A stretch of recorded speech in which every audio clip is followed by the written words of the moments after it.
灼灼，何时春色入江河？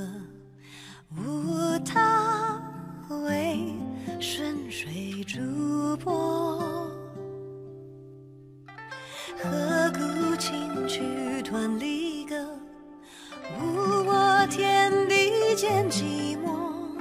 心在穹苍断崖处静默。天北地战日月阴怀，何以得世间大自在？自心中无有惧怕，情深不藏，情真不换。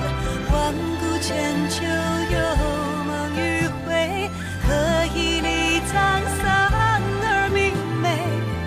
自心中不有挣扎，扶风遥远，自如纵横。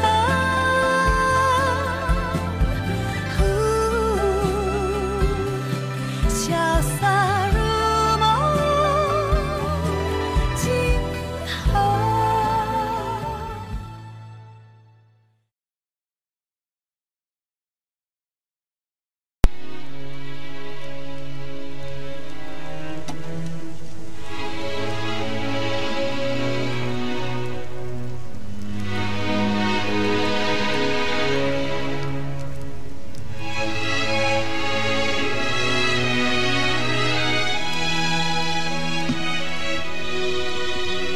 Ang kamay mo.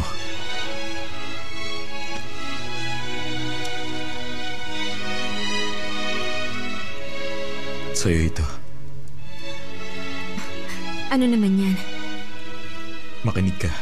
Noon pa nasa akin ang dahon ng Shuanling. Ito ang humubog sa akin. Kaya mahalaga yan. Binibigay mo sa akin ang mahalaga sa'yo? Dahil mas mahalaga ka. Sige, iingatan ko to. Iba ito ngayon. Ha? May mga bagay na mahalaga sa akin dito. Mga alaala ring ayoko nang balikan. Mabuting bagay man o masama. Totoo yun lahat. Ang nakaraan ko, kasalukuyan, at ang hinaharap. Nandito lahat. Sa'yo ng lahat ng yun.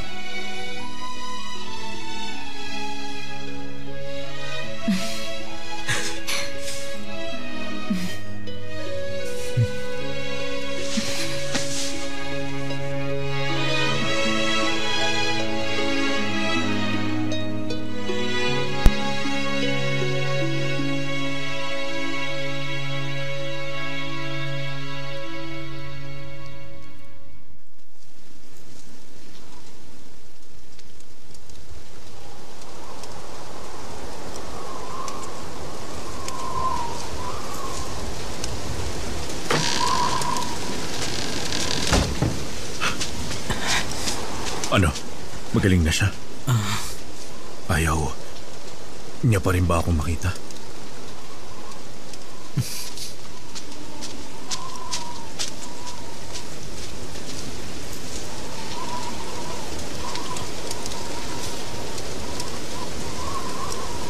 Niligtas mo ang aking buhay.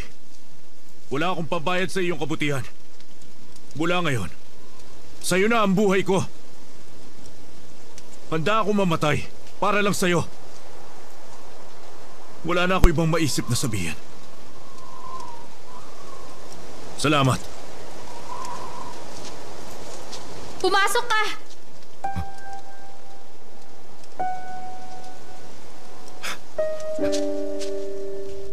Anong araw ba ngayon? Ngayon ay... Ngayon ay aking kaarawan. Paano mo yun maaalala? Nung huli kong kaarawan, nasa Taiwan tayo. May ginaganap na kasal malapit sa tinutuluyan natin. Maingay ang mga paputok.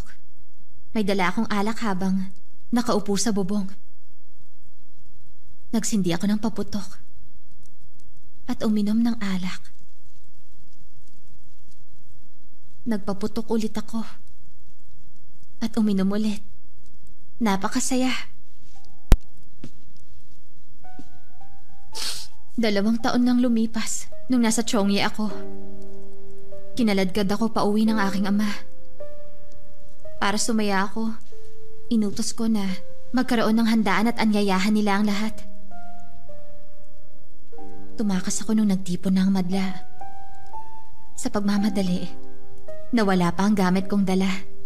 Kinagabihan, nagutom ako. Kaya ibinili ko ng tinapay ang pang-ipit ko ng buhok. Unti-unti kong kinain ang tinapay habang tinutunghayan ng mga paputok sa palasyo.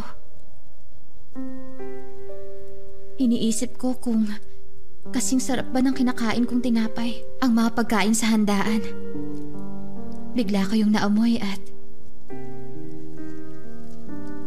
para bang natikman ko na rin yun. 1 taon bago yun. Nasa Tianxia ako. Gusto akong nakawan ng mga tulisan sa desyerto.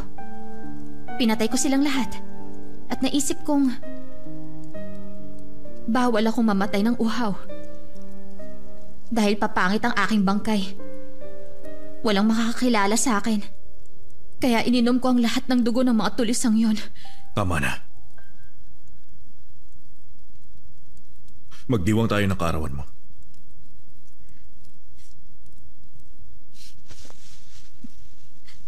Hindi ko yun sinabi para kaawaan mo ko.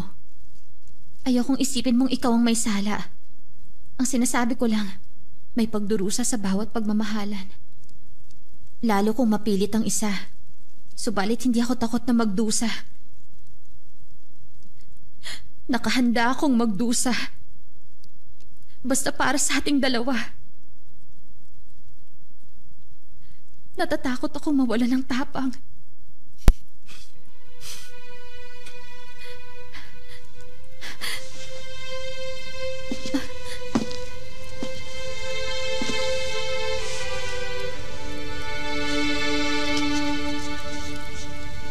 Janbeye,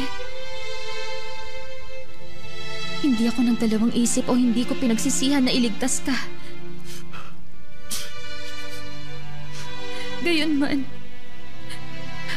sinabi mong gusto mo akong pasalamatan. Masakit ang marinig kang sabihin yun.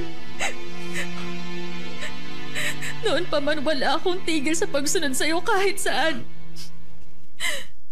Kailan ko ba ginustong magpasalamat ka?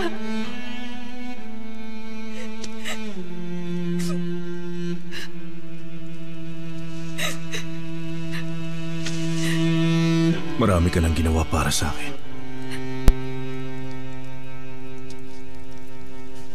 Lancio, mula ngayon, ako na ang magiging mata mo.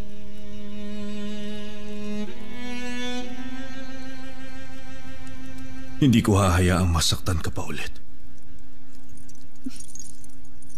Hindi ko kailangan ng awa mo o kahit na ang pangunawa mo.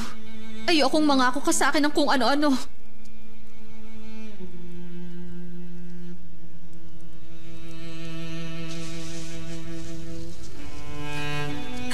Pagmamahal mo ang gusto ko.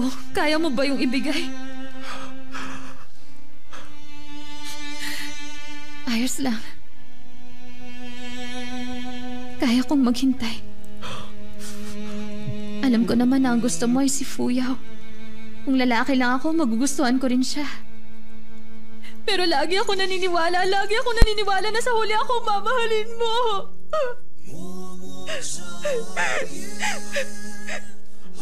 Lancio.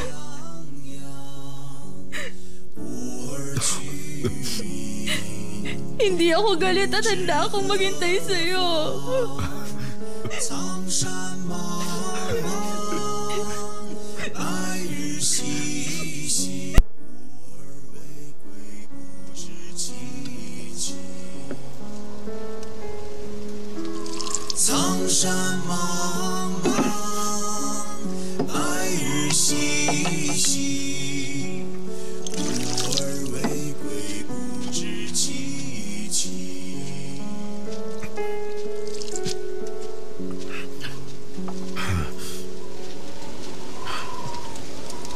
Prinsipe Lie.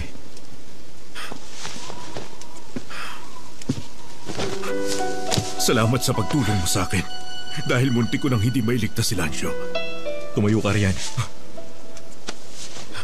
Magkasangga tayo sa anuman. Bakit mo nasabi yan? Uminom tayo.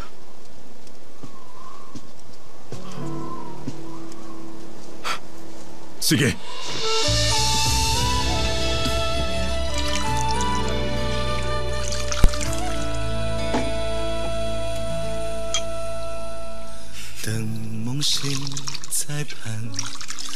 一个忘记归期的少年，等月明再看，看承诺是否经得起考验。 Isa pa. 谁思虑万千，那一人知己一片。 Tinanong mo ako kanina, kung hindi ko kaya ang sarili ko, paano ko may pagtatanggol ang iba? Pinag-isipan ko yun na mabuti. Hindi naman ako nangangarap ng kung ano-anong bagay. Kung makakaya ko, sa huli makahahanap din ako ng kapayapaan. Ngunit ngayon parang hindi para sa akin ang kapayapaan. Dahil isinilang ako sa maharlikang pamilya. Ayos lang naman ako kung ako lang. Subalit maraming tao ang madadamay dahil sa akin. Kaya hindi maaaring wala akong gawin. Prinsipe Lie, kung susuko na lang tayo sa kamalasan, lalo lang magagalak ang kalaban.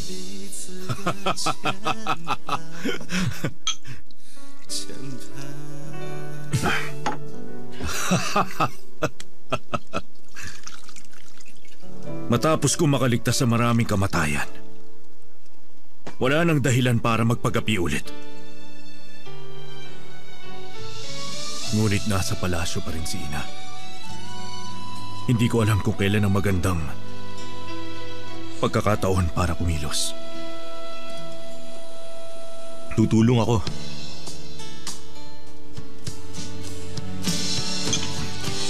Ako rin.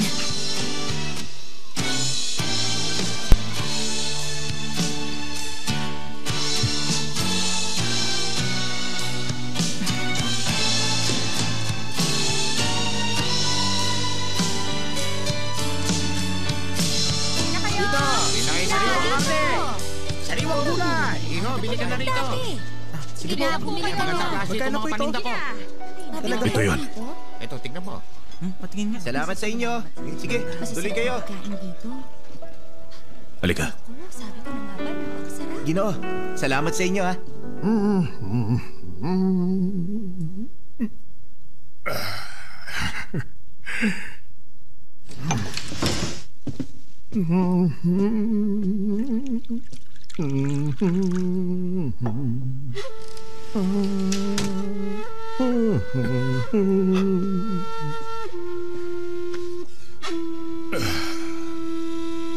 Napakasarap ng alak.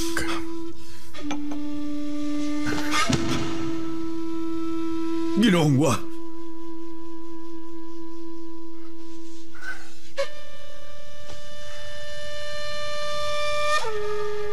Kamahalan.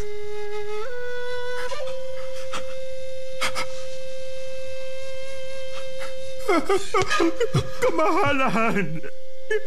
Kamahalan. Kayo'y buhay pa pala. Tama kayo. Buhay pa rin kayo.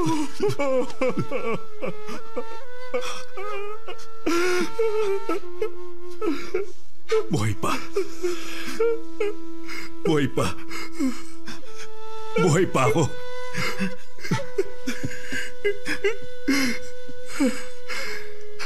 Alam ko nagdusa ka. Hindi po, kamahalan. Ayos lang ba si Ina? Hindi. Kakampi siya. Opo, ayos lang po kaming lahat. Kahit na mahigpit nilang binabantayan ng dakilang abay sa palasyo ng Shiwa, naaalagaan naman po siyang mabuti. Wala siyang naging kahit anong paghihirap. Mayroon siyang pinapasabi para sa inyo, kamahalan. Silangan sa aking tahanan. Walang liham? Opo. Ginoong Wa, silangan sa aking tahanan. Sa punyos kong basa ng aking luha, magtatagpo tayong walang papel o panulat. Pakisabing ako'y ligtas at malakas.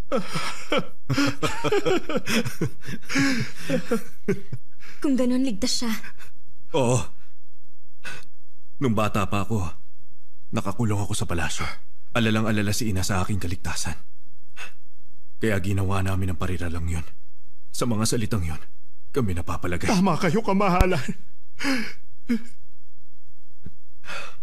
Ginoong Wa, may ipapakiusap ako sa inyo. Sabihin niyo lang po. Pupunta ako ron. Kailangan makita ng aking ina na si Jean Beye ay buhay pa rin hanggang ngayon. Bago ko harapin si Nanching, gusto ko munang mapanatag siya. Tama kayo riyan. Yun nga lang, kamahalan, mula nung makulong ang dakilang abay sa palasyo na Shiwa, 300 mga kawal ang patuloy siyang binabantayan araw-araw. 100 kawal na nagpapalit-palit kada 8 oras. Wala pong anumang paraan para makapasok. Kung basta lang kayo pupunta ron, kamahalan, lubos pong mag-aalala si Ginang Jing.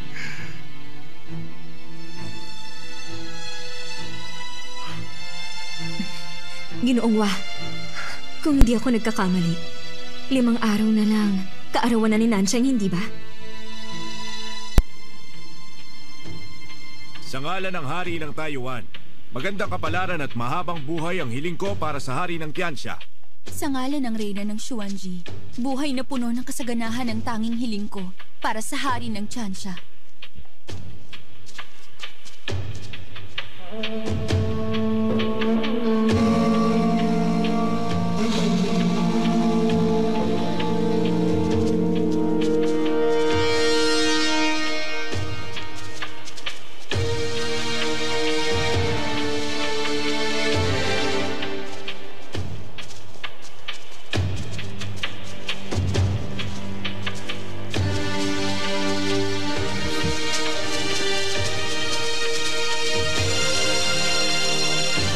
Mahal na prinsipe. Matinding laban ang pinagdaanan ko. Ngunit kailangan kong puntahan ang hari. Ipagpaumanhin mo na. Masyadong abala ang kamahalan. Sino nga ba naman ako para dalawin ang isang tulad ninyo? Hindi ka nagkakamali sa una mong sinabi. Gumawa ng kautusan si Ama. Ako na ngayon ang namamahala sa 5 kaharian ng buong imperyo. Marami akong bagay na mas kailangang intindihin. Tama po siya. Kararating lang po ngayon ng kautusan. Kung ganun ba, kayo na ang mamumuno sa 5 kaharian? Aking binabati ang hari ng Tianxia sa ngalan ng kaharian ng Tianchuan at magandang kapalaran ang hiling ko para sa inyo. Maraming salamat, kamahalan. Tuloy kayo.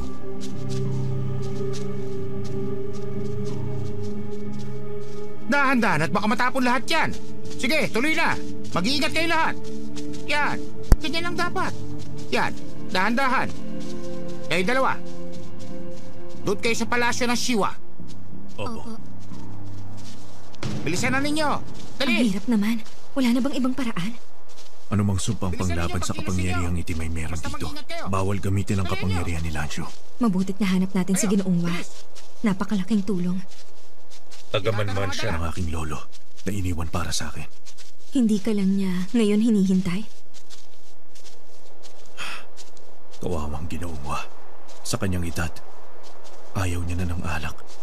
Ngunit dahil sa hiling ng lolo ko, 20 taon siyang nagpapakalasing sa lugar na yon. 20 taon siyang naghanda sa pangyayari na maaaring mangyari matapos ang mahabang panahon na iyon? Nakamamangha siya kung ganon. Dito tayo.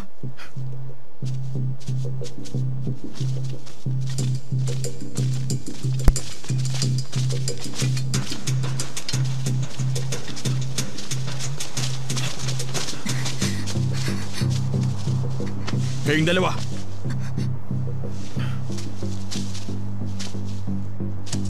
Isang bulwagan kayo nabibilang. Humarap kayo sa akin. Prinsipe Lie!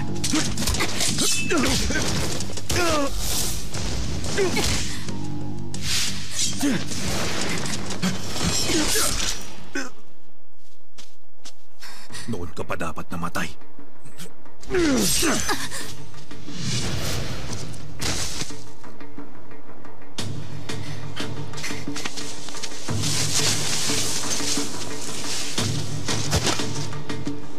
Tago.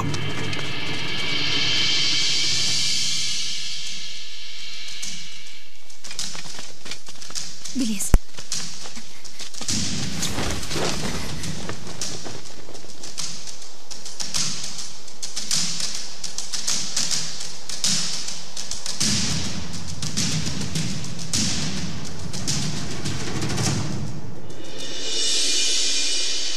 Dito lang walang nakatingin, hindi tayo kita. Mas dumami ang bantay sa bulwagan. Kailangan maghintay ng tamang pagkakataon.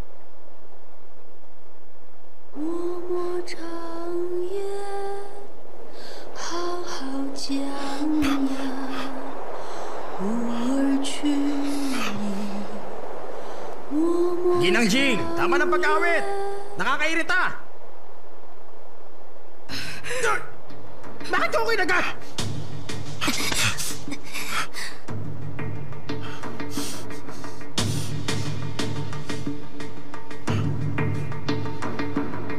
Itali siya! Opo! Dapat na maparusahan ang babaeng yan!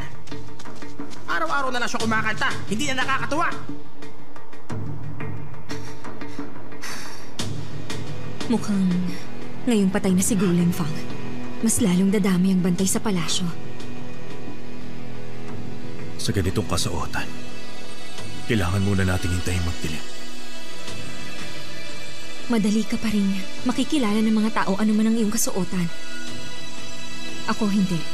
Walang papansin sa tagapagsilbi. May naisip ako.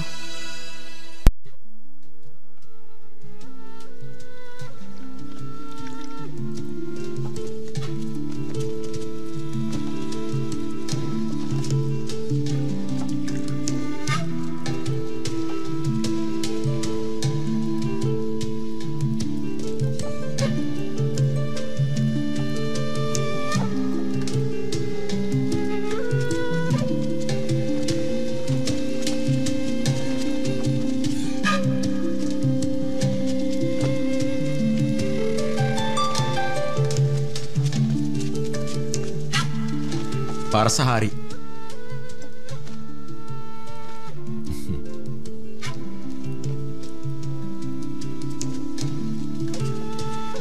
Balita ko'y maraming kayamanan sa Tiansya na pag-aari ng hari.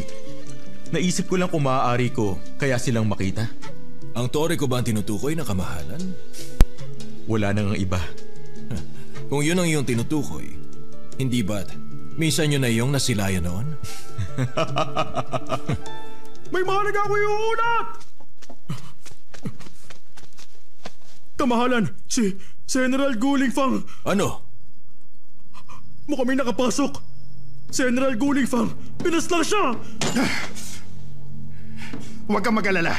Ako na ang siyang magsisiyasat. Dadakpin ko ang gumawa nito. Sandali. May naisip lamang ako. Sa pamumuno ni Haring Suzong, may ganong bagay ring naganap. Nangyari yon sa mismong kaarawan ni Haring Suzong. Nais ng kanyang tiyuhin ang trono, kaya nag-aklas ito sa kanyang kaarawan.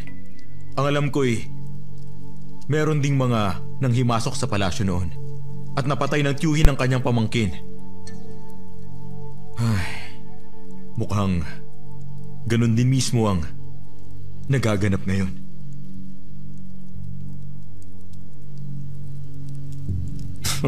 Ha, maupo ka na. Mapanganib kung ikaw ang dadakip sa kanila. Magpadala ka na lang ng mga kawal. Dito ka lang. Samahan mo ako magdiwang ng aking kaarawan.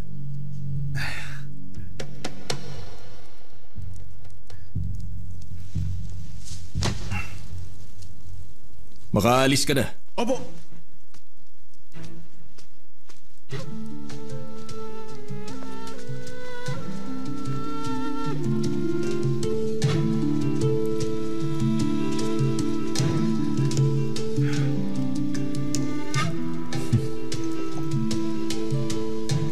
Prinsipe Juan.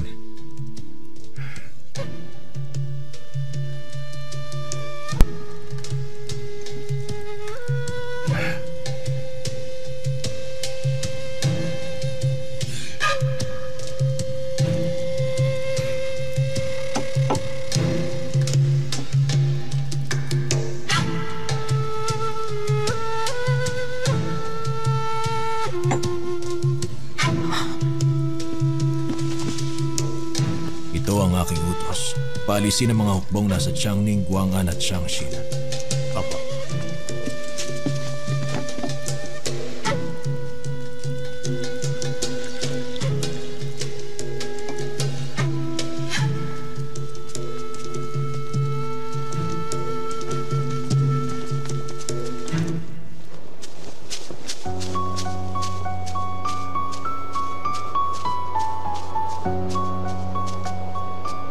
Hapunan ng dakilang abay. Pasok!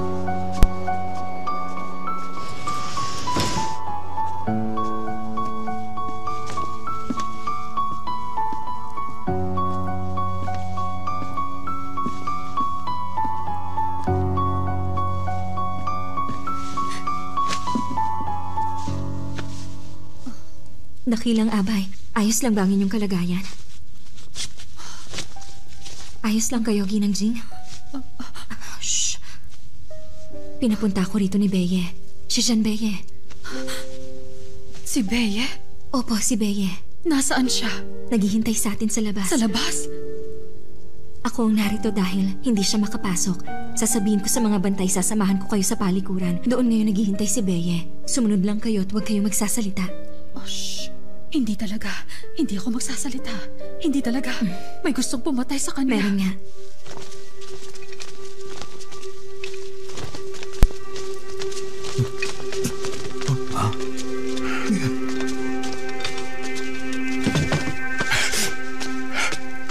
Tabi! Lingfeng! Lingfeng! Lingfeng!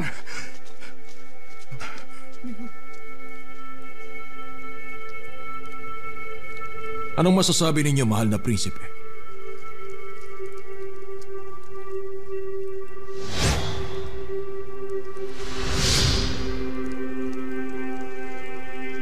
May mali sa kanya.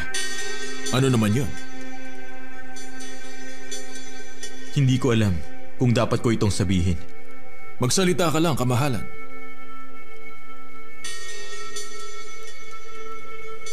Namatay siya sa tama. Dito. Kung titingnan ng sugat, gawa yan ng espada ng kawal ng Tiansya. Kaya naman, tagaloob ang may gawa ng pagpaslang na to. Mag-ingat ka, mahal na hari. Mahal na prinsipe, napakapangas nyo naman para sabihin yan. Prinsipe Juan, huwag kang mainis. Nagsasabi lang ako ng katotohanan. Wala akong sinabi na may kinalaman ka. Anong? Isa pa, hindi ka naman pagdududahan ng kapatid mo. May motibo ba siya? Para gawin nyo rin. Tama.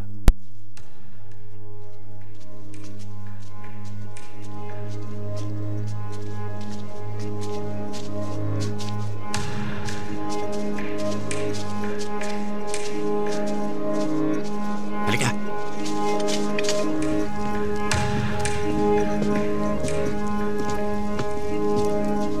Sandali!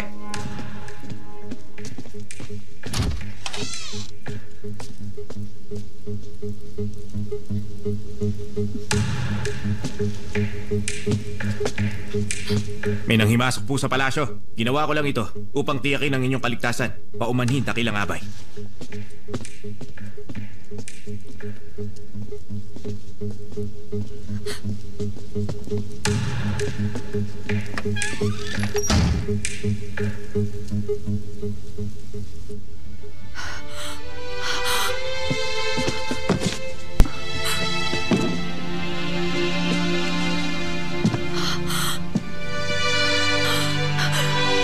Beye. Ina. Beye.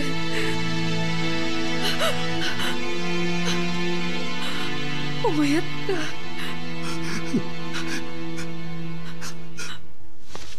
Kamahalan, hindi kita pagtataksilan. Wala akong kinalaman sa kamatayan ni Guling Fang.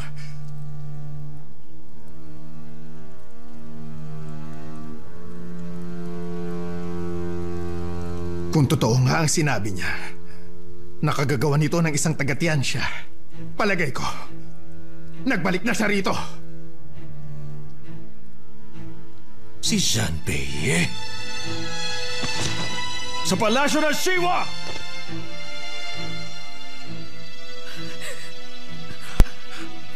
Ina. Ang hirap ng pinagdaanan mo. Patawarin mo ako. Ayos lang, Ina. Nagdusa ka, anak ko.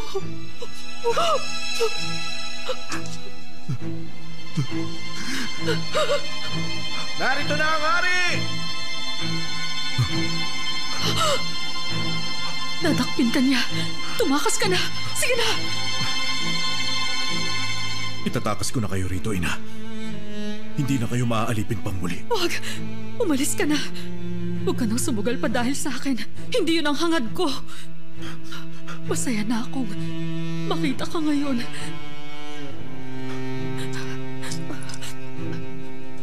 Dalhin mo ito.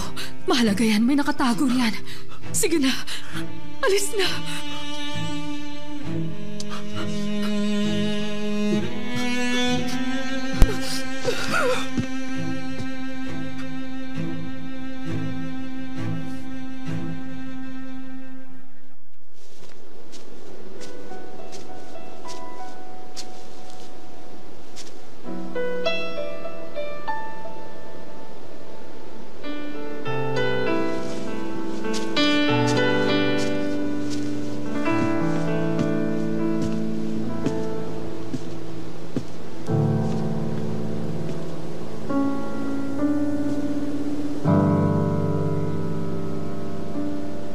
Hindi natin siya nailigtas.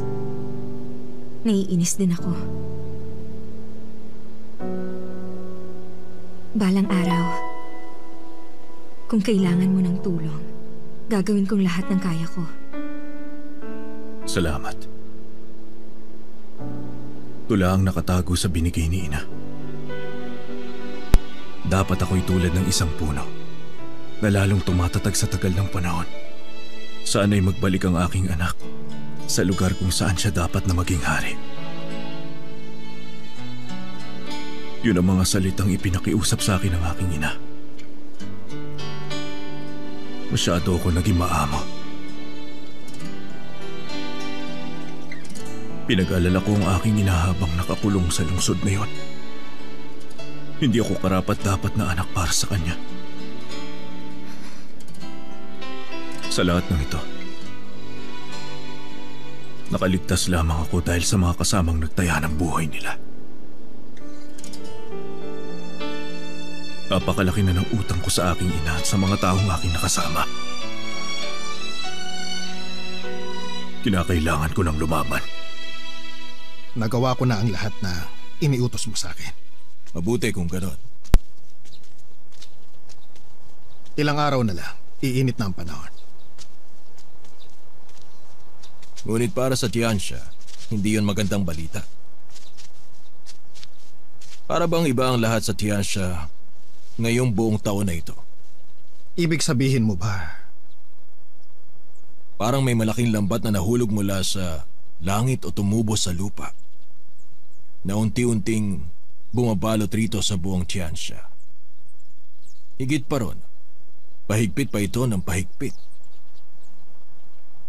Nararamdaman mo ba na may mangyayari? Nancheng, hindi mo kailangan mag-alala. Sinisiyasat na namin ang lahat ng may katungkulan, mga bihasa at mga ngalakal. Wala kaming palalampasin na dapat parusahan. Pinagpala pa nga tayo at walang anumang sakunang nagaganap. Dito sa palasyo namatay si Guling Fang. Ngunit wala tayong mahanap na bakas kung sinong gumawa nun. Kasalanan ko. Hindi yun ganun lang kapayak. Nabuhay mula sa kamatayan si Wuji. Bigla na lang nawala si Pingrong nang walang anumang pagsabi. Malabong nagkataon lang ang lahat ng iyon. At ang pinakamahalaga, ramdam kong buhay pa si Peiye. Hanggang ngayon.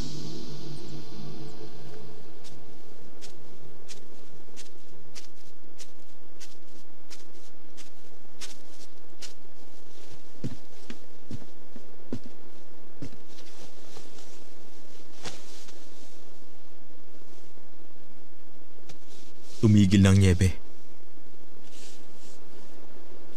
Panahon na upang bawiin ko ang bagay na dapat ay akin. Naisip mo na rin sa wakas.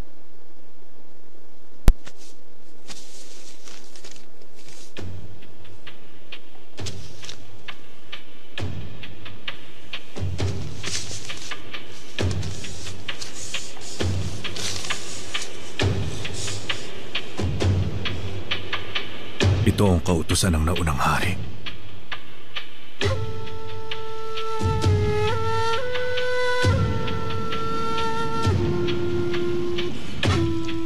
Ang pananagutan sa panunungkulan ay ipinapasa ko sa aking ikapitong anak, si Prinsipe Lie, Jean Beillet.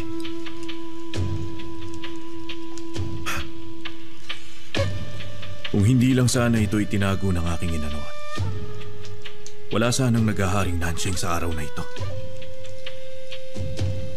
Ang kapatid ni Reyna Ruwining ang nagpahayag ng kautusan. Tiyuhin naman siya ni Nancheng. Pagkatapos ng maraming taon, lumabas din sa wakas ang natatagong katotohanan. Naging hari si Nancheng sa huwad na kautusan. Ayos lang. Kung anong sa iyo, ay mapapa sa iyo rin. Mababawi mo rin yun. Kukunin nating lahat. Noon,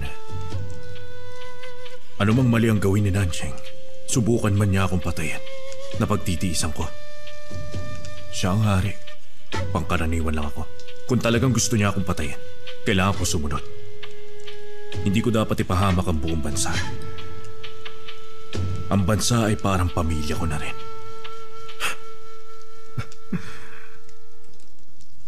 Naisip kong sa pagtitiis ko, magkakaroon ng kapayapaan sa Tiansha. Napakaganda sana. Ngunit ngayon na nabunyag na ang totoong kautusan ng yumao kong ama, hindi ko na kayang tiisin pa ang lahat. Sa utos ng dating hari, ako na si Gio ay susunod sa inyo hanggang sa kamatayan.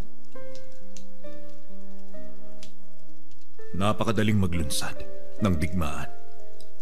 Ngunit ang mga mamamayan na magdurusa. May kahinaan ng Tiansha. Ang mga walang dangal, ang mga nasa katungkulan, at ang mga walang naitutulong. Lahat ng yon ay mga kahinaan ni Nancheng. Hindi ako dapat makialam sa suliranin ng Tiansha. Ngunit masasabi ko ngayon na kung talagang mahalaga sa iyo ang Tiansha, huwag kang magpapadala sa anumang takot. 3,000 lamang ang tauhan ni General. Matatapang man kami. Anong laban namin sa napakalaking hukbo ni Nancheng? Minamaliit mo yata siya. Ang mga itim na kabalyero ay tinatag upang pangalagaan ang unang pamilya ng Tiansha. Kaya naman ako lamang ang makakapagpabagsak sa huwad na haring yon. Sa pagtatag ng 5 kaharian, ang pamilyang nagtatag ng Tiansha ay may pampihirang kapangyarihan. Nag-alala ang Jomkang sa lakas ng pamilyang Shan. Kaya naman, itinatag ang mga itim na kabalyero. Binigyan sila ng kapangyarihang pangalagaan at pagsanayin ang pamilyang Shan. Sumpa sa itim na dragon! Sino ang may hawak sa pagkatag ng itim na dragon? Ang mamumuno sa mga mandirigma ng mga itim na kabalyero! Susundan namin siya hanggang kamatayan! Hindi nasusukat sa bilang ang hukbong yan. May kapangyarihan silang kayang pumasag ng sumpa ng palasyo. Sila rin ang may kakayahang pumaslang ng taksil sa pamilyang Shan. Kung ganoon, kaya nilang basagin ang mga sumpang bumabalot sa buong palasyo ng Tiansha? Tama. Masyadong alat talaga silang kaunti sa ngayon. 3,000 laban sa 300,000. Walang pag-asang manalo. Manghiram ka ng hukbo. Napakalaki ng mundo. Kanino siya manghihiram? Kayo ang prinsipe, hindi ba? Hindi ba maaaring tumulong ang Tianshuan? Sakop ng Tianchuan ng 5 kaharian. Ngunit bawal kaming makialam sa ganyang bagay. Kaya kong magpahiram. Ngunit dahil sa lugar na kinaroroonan ng Tiansha, mahaharangan lang sila.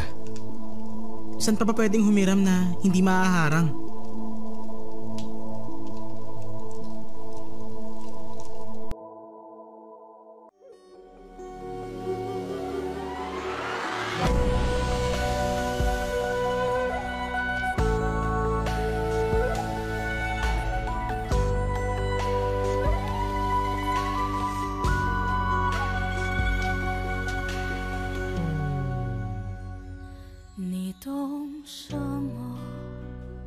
三界有什么好？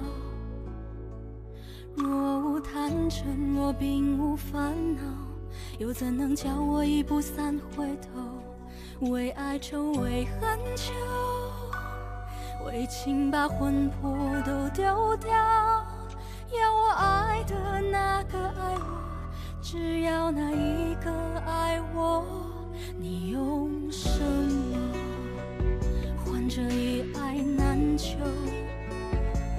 若无病魔，若永无苍老，又怎叫花火孤身筑心斗？为人守，为心留，为梦把运气都赶跑。要我美得多，他魂魄一直在他心里闪烁。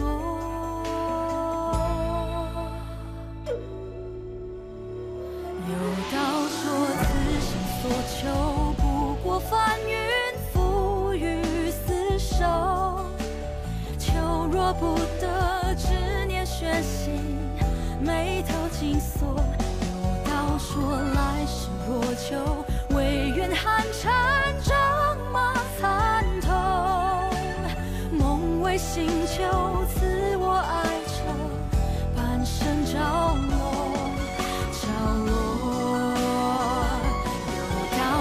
此生所求，不过翻云覆雨厮守。求若不得，执念悬心，眉头紧锁。有道说来世若求，唯愿寒蝉仗马参透。梦为星球，赐